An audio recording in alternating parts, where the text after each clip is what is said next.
All right, welcome to episode 11 of Davos Watch, where we keep an eye on the global elites from Davos to the UN and other advocates of global fascism and totalitarian technocracy. This week, I want to preview the upcoming Davos 2024 conference of it. The conference begins officially on Monday, January 15th.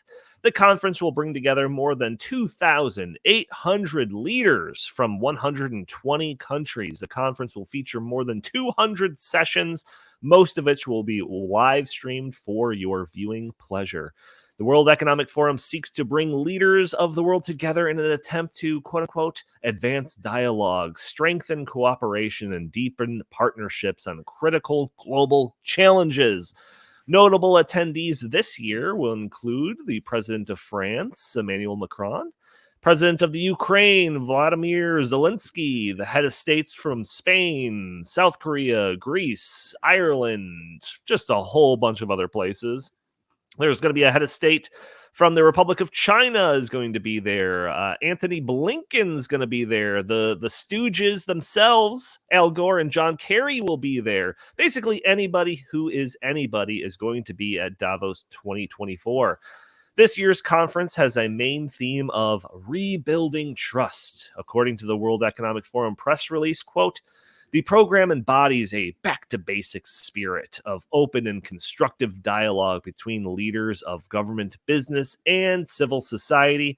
I can't help but think that we played a role in the deterioration of the trust from the general public when it comes to the World Economic Forum and their relationships with massive corporations and governments around the world.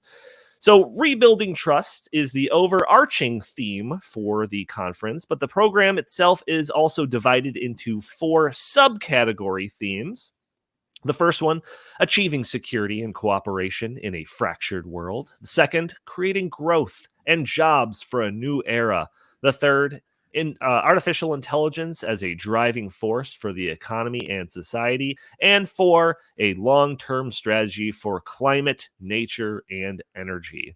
So here are some of the panels that I am going to be looking forward to when Davos starts on Monday.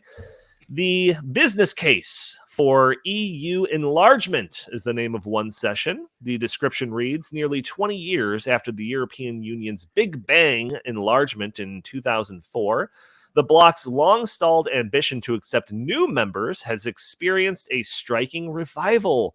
Beyond the moral and geopolitical arguments for the European Union's eastern expansion, is there also a business case to be made? Featured speaker of this session includes the first deputy prime minister of the Ukraine. So expand the European Union, anybody? Maybe even include our new favorite ex-Soviet Union state? Maybe. You'll have to tune in to find out. Another panel that I'm looking forward to, Mapping Solutions for Extreme Weather, featuring Al Gore and Naomi Oreskes. I know that Jim is going to be chomping at the bit to watch this one. The description of this reads, extreme weather events such as heat waves, floods, and droughts, sometimes in parallel, are raising awareness that collective action is vital to address the climate crisis. The session explores the impact of climate risks through time and maps of areas where international cooperation on climate and nature can be strengthened. It says the global situation space combines NASA time-lapse satellite imagery and geospatial and econometric data with predictive modeling. So we're going to get into the nitty-gritty of fear-mongering in this panel. Just can't wait for that one. Also, the special address by Li Qiang, Premier of the People's Republic of China.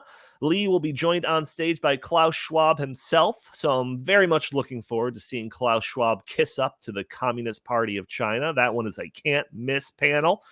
We also have Transforming Energy Demand. It says, what can companies and governments do to enable economic growth with less energy? I'm not sure, but I bet it's going to come at the expense of your living standards. Make sure to tune into that panel to see what plans they have for your future. And also, are you tuning into Davos 2024 because you just can't get enough of U.S. climate czar John Kerry? Well, don't you worry, because he's going to be leading 4 separate panel sessions during this week.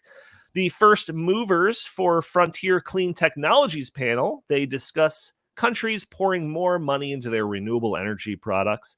Another panel, COP28 and the road ahead, where John Kerry will take part in a discussion about the achievements and disappointments of the recent COP climate meetings.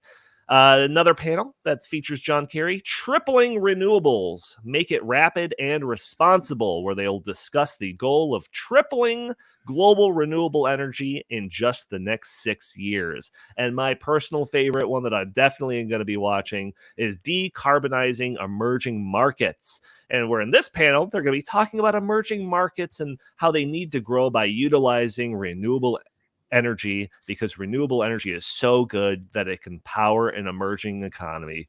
No, I'm just kidding. This panel is about how those emerging economies need $6 trillion from taxpayers living in rich countries.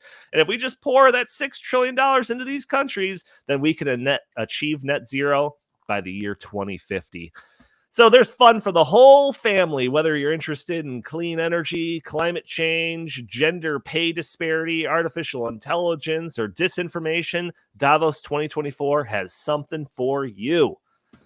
We're going to be covering this. Yes, go ahead. No, go ahead. I'm sorry. No, we're going to be covering this next week for sure. I think that the socialism research team here at the Heartland Institute is going to be doing our best. 200 sessions. I think if we had all of us working night and day, we wouldn't be able to watch all of those in a month. But we're going to do our best to kind of spread our resources and our bandwidth to watch as many of the panels as possible and bring you the highlights and takeaways from Davos 2024.